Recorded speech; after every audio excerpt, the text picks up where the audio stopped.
Recording by Lizzie Driver. Alexander the Great by Jacob Abbott. Chapter 1. His Childhood and Youth. Alexander the Great died when he was quite young. He was but 32 years of age when he ended his career, and he was about 20 when he commenced it. It was only for a period of 12 years that he actually engaged in performing the work of his life. Napoleon was nearly 3 times as long on the great field of human action. Notwithstanding the briefness of Alexander's career, he ran through, during that short period, a very brilliant series of exploits, which was so bold, so romantic, and which led him into such adventures and scenes of the greatest magnificence and splendour, that all the world looked on with astonishment then, and mankind have continued to read the story since, from age to age, with the greatest interest and attention. The secret of Alexander's success was his character. He possessed a certain combination of mental and personal attractions, which, in every age, gives to those who exhibit it a mysterious and almost unbounded ascendancy over all within their influence. Alexander was characterized by these qualities in a very remarkable degree. He was finely formed in person, and very prepossessing in his manners. He was active, athletic, and full of ardour and enthusiasm in all that he did.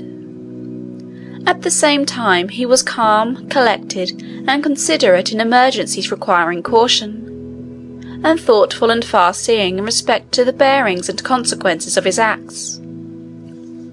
He formed strong attachments, was grateful for kindness shown to him, considerate in respect to the feelings of all who were connected with him in any way, faithful to his friends, and generous towards his foes. In a word, he had a noble character, though he devoted its energies unfortunately to conquest and war. He lived, in fact, in an age when great personal and mental powers had scarcely any other field for their exercise than this. He entered upon his career with great ardour, and the position in which he was placed gave him the opportunity to act in it with prodigious effect. There were several circumstances combined, in the situation in which Alexander was placed, to afford him a great opportunity for the exercise of his vast powers. His native country was on the confines of Europe and Asia. Now Europe and Asia were, in those days as now, marked and distinguished by 2 vast masses of social and civilized life, widely dissimilar from each other. The Asiatic side was occupied by the Persians, the Medes, and the Assyrians, the European side by the Greeks and Romans. They were separated from each other by the waters of the Hellespont, the Aegean Sea, and the Mediterranean, as will be seen by the map. These waters constituted a sort of natural barrier, which kept the 2 races apart. The races formed, accordingly, 2 vast organizations, distinct and widely different from each other, and of course rivals and enemies. It is hard to say whether the Asiatic or European civilization was the highest. The 2 were so different that it is difficult to compare them. On the Asiatic side there was wealth, luxury, and splendour. On the European, energy, genius, and force. On the one hand were vast cities, splendid palaces, and gardens which were the wonder of the world. On the other, strong citadels, military roads and bridges, and compact and well-defended towns. The Persians had enormous armies, perfectly provided for, with beautiful tents, horses elegantly caparisoned, arms and munitions of war of the finest workmanship, and officers magnificently dressed, and accustomed to a life of luxury and splendour. The Greeks and Romans, on the other hand, prided themselves on their compact bodies of troop, inured to hardship and thoroughly disciplined. Their officers gloried not in luxury and parade, but in the courage, the steadiness, and implicit obedience of their troops, and in their own science, skill, and powers of military calculation. Thus there was a great difference in the whole system of social and military organization in these 2 quarters of the globe. Now Alexander was born the heir to the throne of one of the Grecian kingdoms. He possessed, in a very remarkable degree, the energy and enterprise and military skill so characteristic of the Greeks and Romans.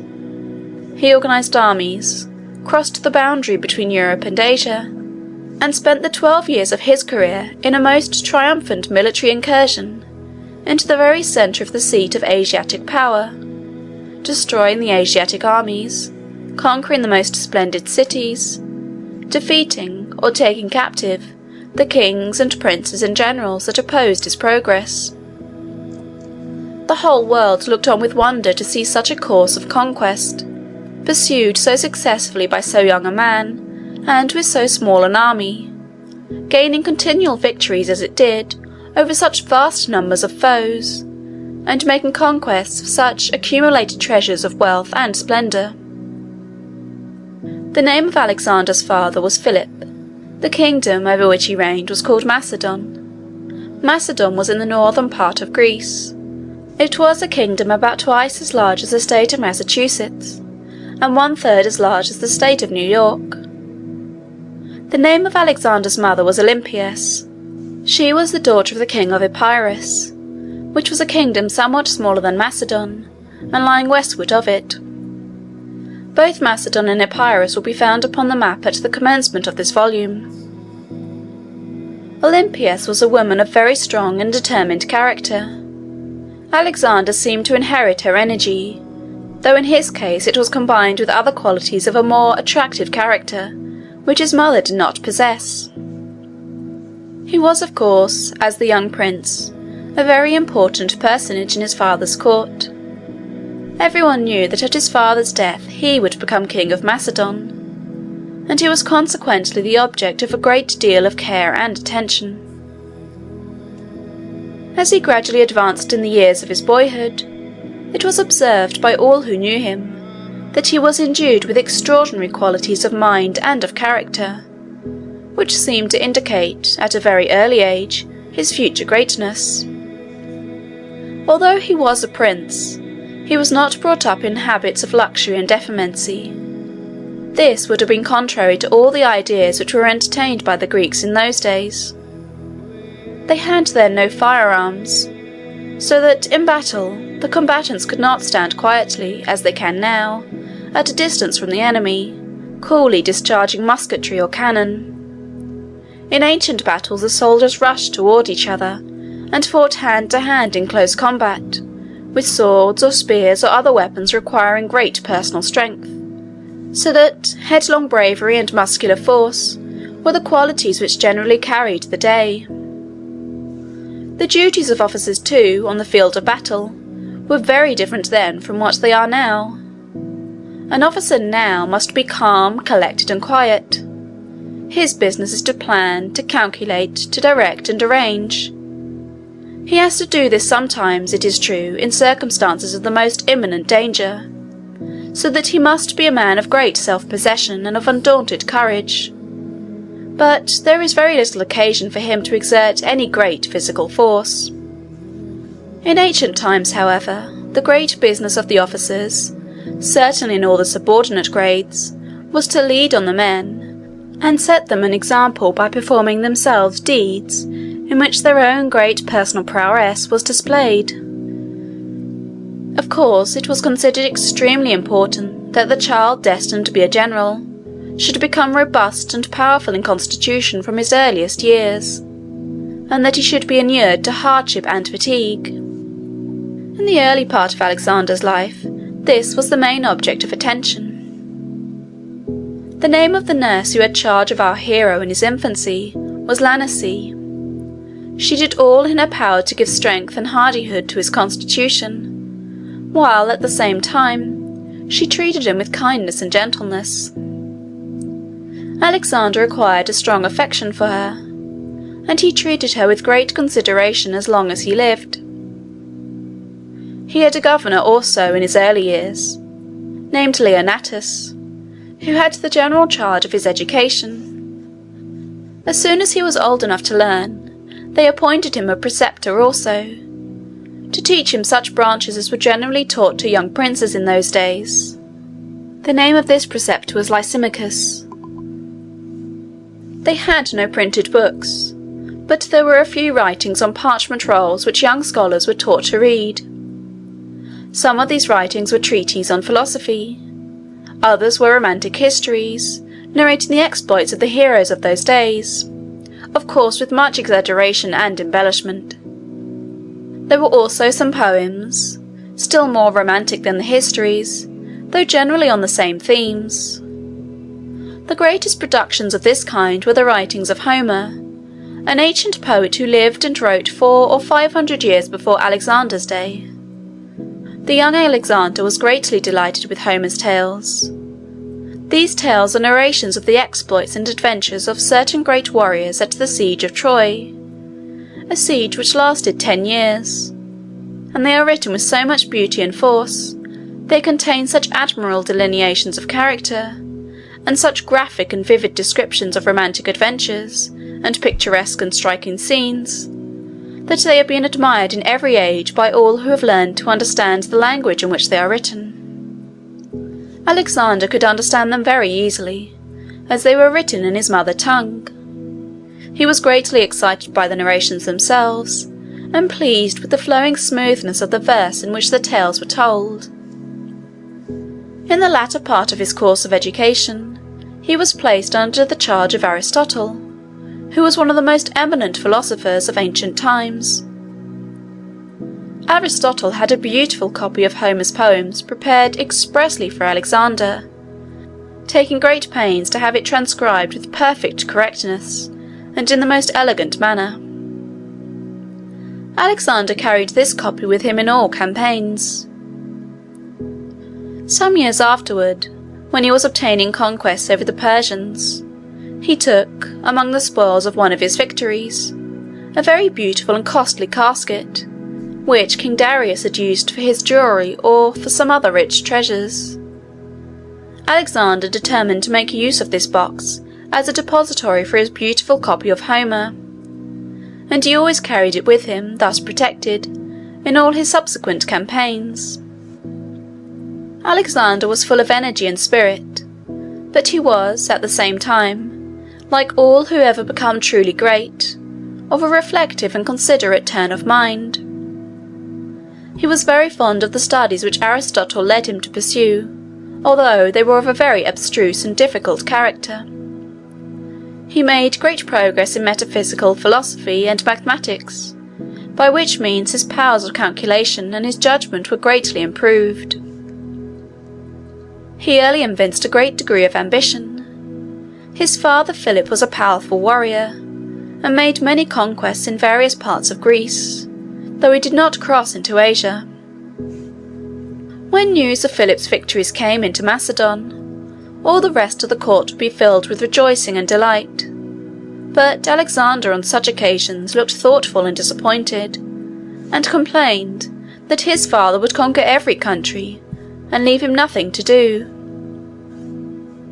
At one time some ambassadors from the Persian court arrived in Macedon when Philip was away. These ambassadors saw Alexander, of course, and had opportunities to converse with him. They expected that he would be interested in hearing about the splendours and pomp and parade of the Persian monarchy.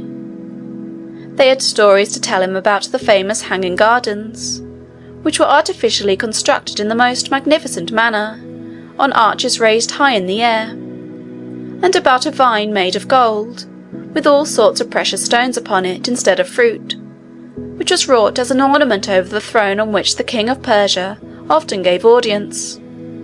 Of the splendid palaces and vast cities of the Persians, and the banquets and fetes and magnificent entertainments and celebrations which they used to have there. They found, however, to their surprise, that Alexander was not interested in hearing about any of these things. He would always turn the conversation from them to inquire about the geographical position of the different Persian countries, the various routes leading into the interior, the organization of the Asiatic armies, their system of military tactics, and especially the character and habits of Artaxerxes, the Persian king. The ambassadors were very much surprised at such evidences of maturity of mind, and of far-seeing and reflective powers on the part of the young prince. They could not help comparing him with Artaxerxes. "Alexander," said they, "is great, while our king is only rich." The truth of the judgment which these ambassadors thus formed in respect to the qualities of the young Macedonian, compared with those held in highest estimation on the Asiatic side, was fully confirmed in the subsequent stages of Alexander's career. In fact, this combination of a calm and calculating thoughtfulness, with the ardour and energy which formed the basis of his character, was one great secret of Alexander's success. The story of Bucephalus, his famous horse, illustrates this in a very striking manner. This animal was a war horse of very spirited character, which had been sent as a present to Philip while Alexander was young. They took the horse out into one of the parks connected with the palace, and the king, together with many of his courtiers, went out to view him. The horse pranced about in a very furious manner, and seemed entirely unmanageable. No one dared to mount him. Philip, instead of being gratified at the present, was rather disposed to be displeased that they had sent him an animal of so fiery and apparently vicious a nature that nobody dared to attempt to subdue him. In the meantime, while all the other bystanders were joining in the general condemnation of the horse, Alexander stood quietly by, watching his motions and attentively studying his character. He perceived that a part of the difficulty was caused by the agitations which the horse experienced in so strange and new a scene, and that he appeared also to be somewhat frightened by his own shadow, which happened at that time to be thrown very strongly and distinctly upon the ground. He saw other indications also that the high excitement which the horse felt was not viciousness, but the excess of noble and generous impulses. It was courage, ardour, and the consciousness of great nerves and muscular power. Philip had decided that the horse was useless, and had given orders to have him sent back to Thessaly, whence he came. Alexander was very much concerned at the prospect of losing so fine an animal. He begged his father to allow him to make the experiment of mounting him. Philip at first refused, thinking it very presumptuous for such a youth to attempt to subdue an animal so vicious that all his experienced horsemen and grooms condemned him. However, he at length consented. Alexander went up to the horse and took hold of his bridle. He patted him upon the neck and soothed him with his voice, showing at the same time, by his easy and unconcerned manner, that he was not in the least afraid of him. A spirited horse knows immediately when one approaches him in a timid or cautious manner. He appears to look with contempt on such a master, and to determine not to submit to him. On the contrary, horses seem to love to yield obedience to man, when the individual who exerts the obedience possesses those qualities of coolness and courage which their instincts enable them to appreciate. At any rate, Bucephalus was calmed and subdued by the presence of Alexander. He allowed himself to be caressed. Alexander turned his head in such a direction as to prevent his seeing his shadow. He quietly and gently laid off a sort of cloak which he wore, and sprang upon the horse's back. Then, instead of attempting to restrain him, and worrying and checking him by useless efforts to hold him in, he gave him the rein freely, and animated and encouraged him with his voice, so that the horse flew across the plains at the top of his speed, the king and courtiers looking on, at first with fear and trembling, but soon afterward with feelings of the greatest admiration and pleasure. After the horse had satisfied himself with his run, it was easy to rein him in, and Alexander returned with him in safety to the king. The courtiers overwhelmed him with their praises and congratulations. Philip commended him very highly. He told him that he deserved a larger kingdom than Macedon to govern. Alexander's judgment of the true character of the horse proved to be correct. he became very tractable and docile, yielding a ready submission to his master in everything. He would kneel upon his forelegs at Alexander's command, in order that he might mount more easily. Alexander retained him for a long time, and made him his favourite war-horse. A great many stories are related by the historians of those days of his sagacity and his feats of war. Whenever he was equipped for the field with his military trappings, he seemed to be highly elated with pride and pleasure, and at such times he would not allow anyone but Alexander to mount him.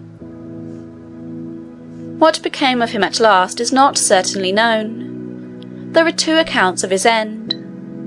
One is that on a certain occasion Alexander got carried too far into the midst of his enemies, on a battlefield, and that after fighting desperately for some time, Bucephalus made the most extreme exertions to carry him away. He was severely wounded again and again, and though his strength was nearly gone, he would not stop, but pressed forward till he had carried his master away to a place of safety, and that then he hopped down exhausted and died. It may be, however, that he did not actually die at this time, but slowly recovered. For some historians relate that he lived to be 30 years old, which is quite an old age for a horse, and that he then died. Alexander caused him to be buried with great ceremony, and built a small city upon the spot in honour of his memory. The name of this city was Bucephalia. Alexander's character matured rapidly, and he began very early to act the part of a man. When he was only 16 years of age, his father, Philip, made him regent of Macedon, while he was absent on a great military campaign among the other states of Greece. Without doubt Alexander had, in this regency, the counsel and aid of high officers of state of great experience and ability.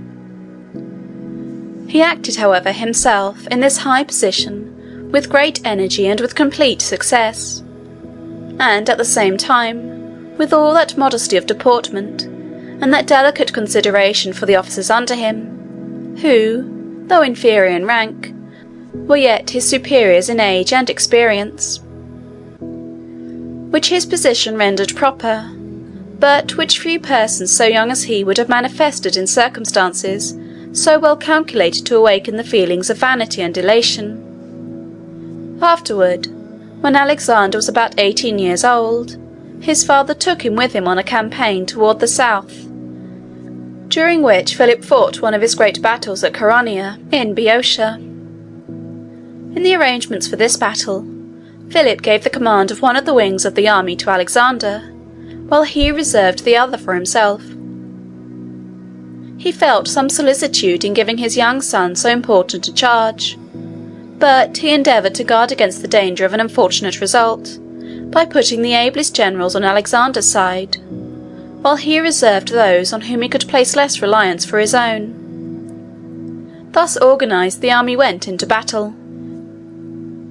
Philip soon ceased to feel any solicitude for Alexander's part of the duty.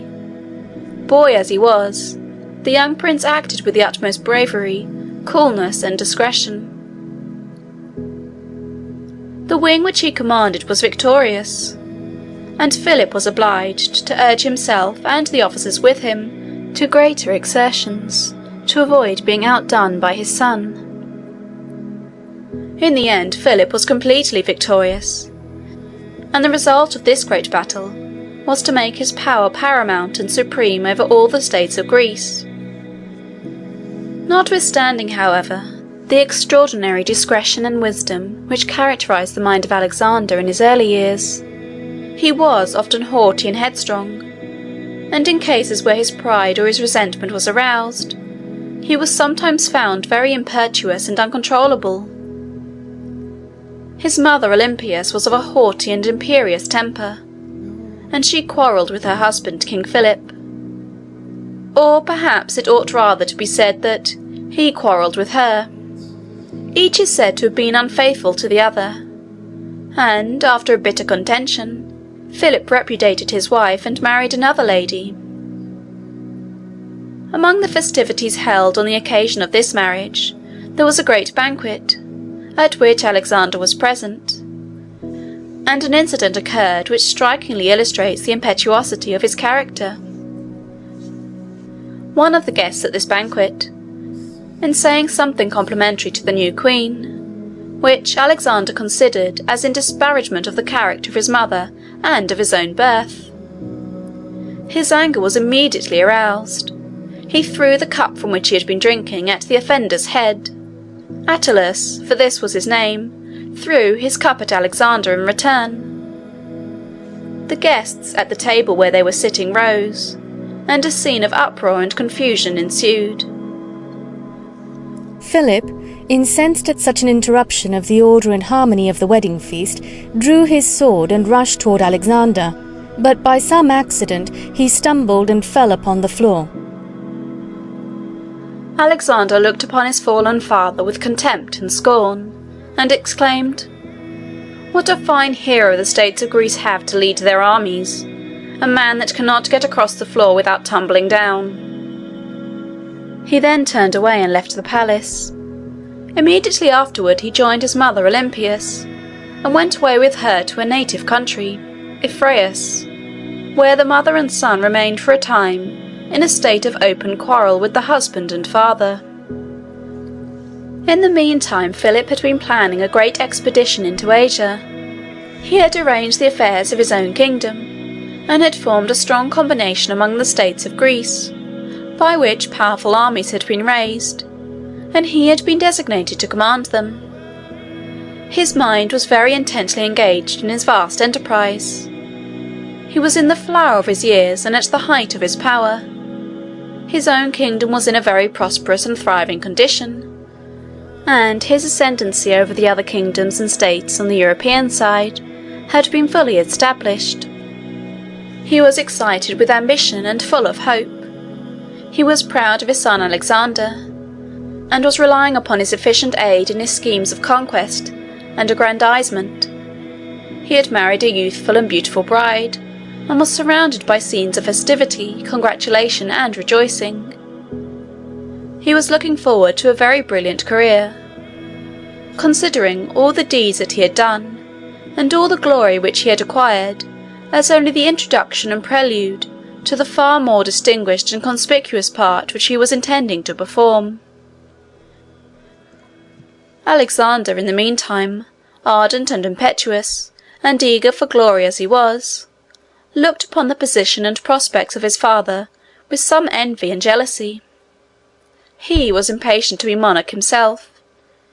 His taking sides so promptly with his mother in the domestic quarrel was partly owing to the feeling that his father was a hindrance and an obstacle in the way of his own greatness and fame. He felt within himself powers and capacities qualifying him to take his father's place, and reap for himself the harvest of glory and power which seemed to await the Grecian armies in the coming campaign. While his father lived, however, he could be only a prince, influential, accomplished, and popular, it is true, but still without any substantial and independent power. He was restless and uneasy at the thought that, as his father was in the prime and vigour of manhood, many long years must elapse before he could emerge from this confined and subordinate condition. His restlessness and uneasiness were, however, suddenly ended by a very extraordinary occurrence, which called him, with scarcely an hour's notice, to take his father's place upon the throne. Chapter 1.